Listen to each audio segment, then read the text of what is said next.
magkuha ta og atong bagong igtalanom nga saging lakatan. So kani saging lakatan nya daghang nga tumba kay naigo sa hangin tung niaging hangin nya.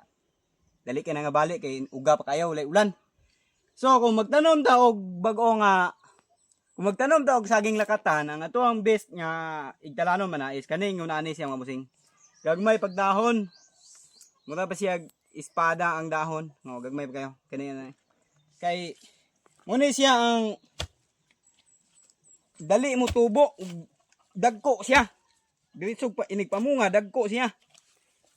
Kung ikaw nagplano kang tanom mo saging lakatan, dapat ang imong itanom muna ani kadagko mga busing. Kaning gagmay kay dahon. Ayaw tong mga saha nga, yung ani na kadagko, muna ani. Dili na siya advisable nga magtanom kay yung ani kay dili na makahunat. Dili makabunga og dagko sa iyahang kinaunahan nga kanang harvest. Kung magtanom kay yung ani kadagko, muna siya the best nga igtalanom sa saging lakatan.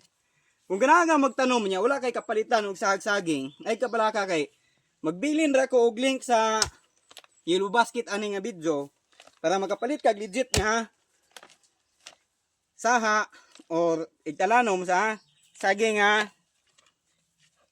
lakatan. I-click lang na, i-visit niya, pag-order kay legit na siya diha ako ang ihatag mo mga busing. Ay daghan na diri niya. Kahit pa kayo. Kani yung unani mga busing. Unanig dahon. Ay. Mo ni siya best nga itanom sa saging lakatan. O kani yung unani, itanom mo na ani, imuha ning tanggalon kay magdala ni siya og lamhong. Singion. Kani siya yung unani kadak pwede na pud siya itanom. Mas dali na imutubo basta yung unani. Kay makahunat gid siya sukad sa iyang pagkagamay.